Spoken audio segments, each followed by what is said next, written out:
जय श्री राम दोस्तों। Ethics series के एक और शानदार लेक्चर में मैं आप सभी का स्वागत करता हूं। दोस्तों आज हम पढ़ने वाले हैं ethics in private and public relationship. दोस्तों सबसे पहले जो हमें समझना पड़ेगा कि प्राइवेट रिलेशनशिप कौन से होते हैं और पब्लिक रिलेशनशिप कौन से होते हैं। तो समझते हैं दोस्तों, जो रिश्ता आपका आपके पेरेंट्स के साथ है वो प्राइवेट रिलेशनशिप है। जो रिश्ता आपका आपके दोस्तों के साथ है वो प्राइवेट रिलेशनशिप है।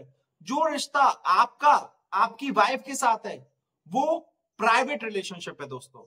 ओके, और जो रिश्ता आपका आपकी गर्लफ्रेंड के साथ भी और गर्लफ्रेंडों के साथ भी है वो भी प्राइवेट रिलेशनशिप है। अब पब्लिक रिलेशनशिप की बात कर लेते हैं। जो रिश्ता एक कलेक्टर का आम जनता के साथ होता है वो पब्लिक रिलेशनशिप है, वो पब्लिक रिलेशनशिप है। जो रिश्ता एक जुडिशरी का एग्जीक्यूटिव से होता है वो पब्लिक रिलेशनशिप होता है। जो रिश्ता एक टीचर का स्टूडेंट के साथ होता है, एक डॉक्टर का पेशेंट के साथ होता है, ये सारे पब्लिक रिलेशनशिप हैं दोस्तों। तो आपको प्राइवेट रिलेशनशिप कौन से होते हैं और पब्लिक रिलेशनशिप कौन से होते हैं ये क्लियर हो चुका होगा। अब बात कर लेते हैं कुछ characteristics of private relationship and public relationship. जो पहली कैरेक्टरिस्टिक है, these relations requires privacy. Which relations? Private relations, और we can say personal relationship. क्योंकि सपोज के आपकी वाइफ ने आपसे कोई बात शेयर करी, अब आप वो बात किसी तीसरे को तो बताओगे नहीं कि यार आज ऐसे हुआ था, मेरी पत्नी ने मुझे ये बात बताई, ले तू भी सुन ले। नहीं, एक प्राइवेसी होती है इन तरह के रिलेशंस में। Okay, on the other hand अगर हम पब्लिक रिलेशनशिप की बात करें तो ऐसी कोई प्राइवेसी पब्लिक रिलेशनशिप में नहीं पाई जाती, क्योंकि वहां पर ट्रांसपेरेंसी होना बहुत जरूरी होता है, ओपननेस होना बहुत जरूरी होता है। ठीक है, अगर सरकार कोई काम कर रही है तो जनता को उस बारे में पता होना चाहिए। ओके दोस्तों, क्लियर है? आगे बढ़ते हैं। Second is private relationship are based on emotions. जो प्राइवेट रिलेशनशिप होते हैं वो इमोशंस पर बेस्ड होते हैं। ठीक है, ऑन द अदर हैंड जो पब्लिक रिलेशनशिप है वो रूल्स रेगुलेशन और कोड से चलते हैं। इतनी चीज क्लियर है? नेक्स्ट है, जो प्राइवेट रिलेशनशिप होते हैं वो परमानेंट होते हैं, वो हमेशा के लिए होते हैं। जैसे आपका आपके माता पिता से जो रिश्ता है वो हमेशा ही चलेगा। ऐसा तो है नहीं कि आने वाले 5 सालों में तुम्हारा रिश्ता बदल जाएगा, वो तुम्हारे माँ बाप नहीं रहेंगे या तुम उनके बेटे नहीं रहोगे। या जैसे आपका भाई बहनों से जो रिश्ता होता है, ठीक है, और दोस्तों से भी अगर आपका कोई दोस्त बन गया है तो बहुत अच्छे चांस है कि वो हमेशा के लिए आपका दोस्त रहे। लेकिन यहां पर रिलेटिवली परमानेंट क्यों बोला मैंने? जैसे आपका आपकी वाइफ के साथ रिलेशन है, ओके, अब ये परमानेंट नहीं हो सकता। ठीक है, हो सकता है परमानेंट हो लेकिन जरूरी नहीं है कि परमानेंट ही हो। ठीक है, जरूरी नहीं है। जैसे डाइवोर्स हो जाते हैं, जब तक डाइवोर्स नहीं हुआ आपका जो रिलेशन था वो ठीक था, डाइवोर्स हो गया तो रिलेशनशिप बदल गया ना, तो इस सेंस में परमानेंट नहीं है। लेकिन अगर पब्लिक रिलेशनशिप के कंपैरिजन में बात करें तो ये रिलेटिवली परमानेंट होते हैं। ठीक है, जैसा आपका आपके माता पिता से रिश्ता, भाई बहनों से रिश्ता, इस तरह के रिश्ते।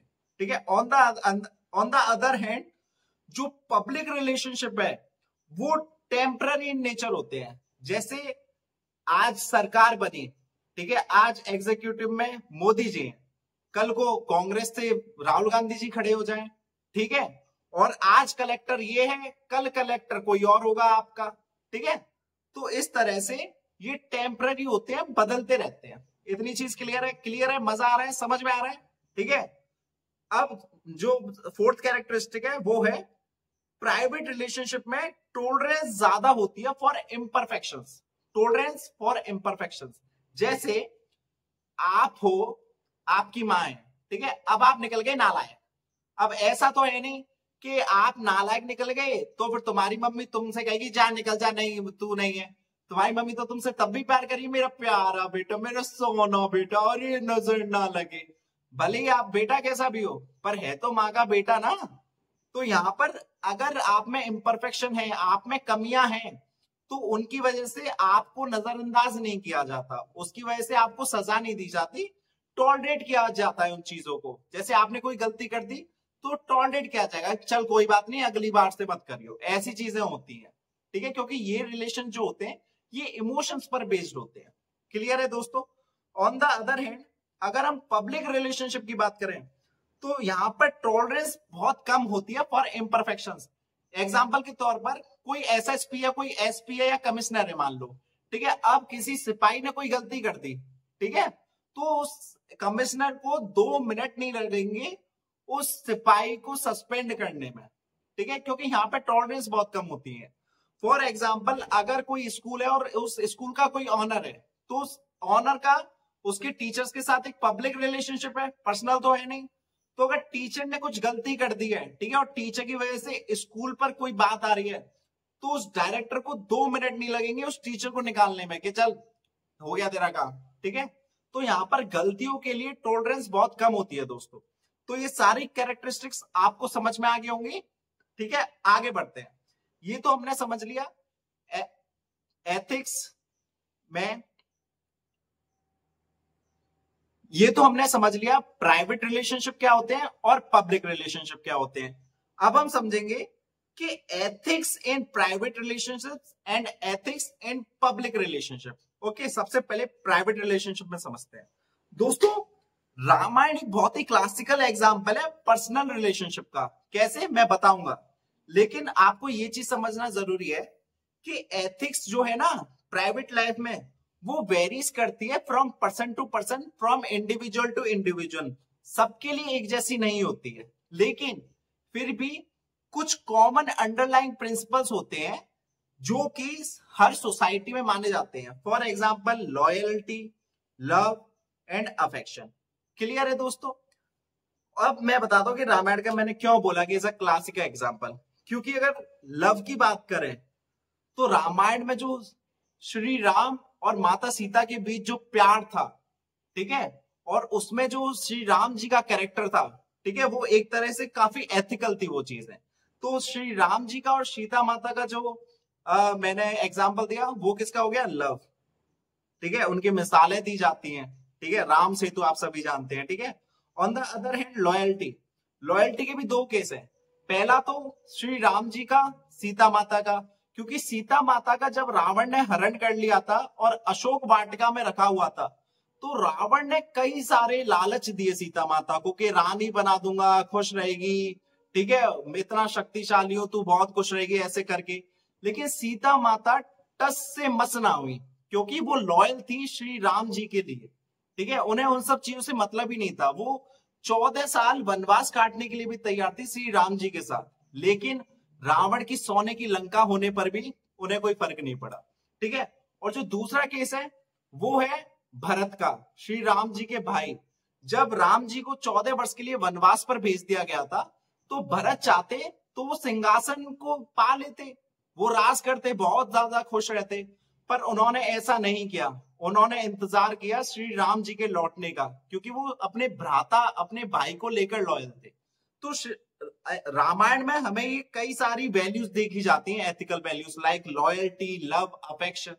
ठीक है, तो ये चीज आपको क्लियर है। अब बात करते हैं ethics in public relationships.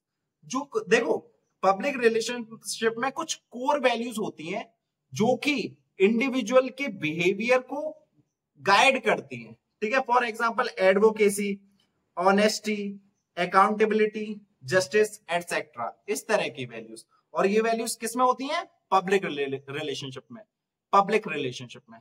Clear है दोस्तों, बात समझ में आ रही है। ओके दोस्तों, अब हम पढ़ेंगे relation between public and private ethics. There is a very strong relationship between these two, because sometimes a private और प्रोफेशनल रिलेशन में become personal relation. For example, मैं एक एग्जाम्पल देता हूं। सबसे पहले आप बताइए कि टीचर और स्टूडेंट का जो रिलेशन है वो कौन सा रिलेशन है, पब्लिक रिलेशनशिप है या प्राइवेट रिलेशनशिप है। आप में से मोस्टली कहेंगे पब्लिक रिलेशनशिप है, जो बिल्कुल सही बात है, पब्लिक रिलेशनशिप है।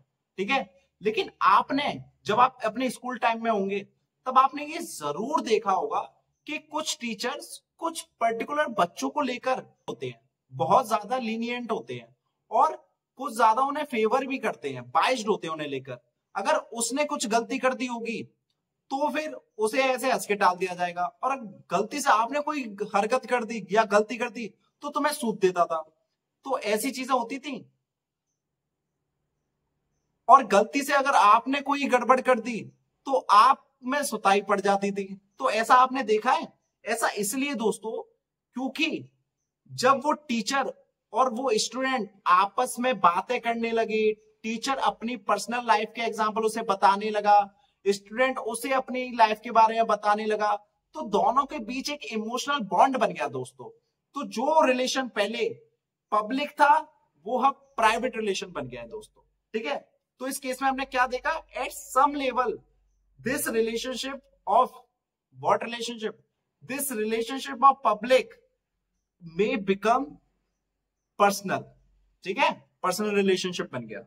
अब एक बात बहुत इंपॉर्टेंट है, एथिक्स इन पब्लिक लाइफ में लिख देता हूं, जरूरी बात है। क्या लिखा है मैंने दोस्तों, ethics in public life places a greater responsibility and is more demanding in public life. You can not always follow your personal ethics. एक एग्जाम्पल देता हूं मैं आपको। Suppose you are a person जिसको एबॉर्शन गलत लगता है, आपके लिए एबॉर्शन मोरली रॉन्ग है, आपके हिसाब से ये नहीं होना चाहिए। लेकिन अगर आप एक डॉक्टर हैं तो आप भले ही एबॉर्शन को गलत माने, लेकिन आपको एबॉर्शन करना पड़ेगा क्योंकि आपकी प्रोफेशनल एथिक्स आपसे ये डिमांड कर रही है कि आप ये चीज करें। तो ऐसे केसेस में आपको जो पर्सनल एथिक्स है उसे साइड रखना पड़ता है और जो आपकी प्रोफेशनल एथिक्स है उसे आगे रखना पड़ता है। तो इस तरह से आई होप दोस्तों आपको ये टॉपिक क्लियर हो गया होगा और समझ में आ रहा होगा। अगर आपको फिर भी इस टॉपिक में कोई डाउट बचता है तो कमेंट सेक्शन में आप मुझे लिख दीजिए उस डाउट को, मैं उसका रिप्लाई तुरंत दूंगा।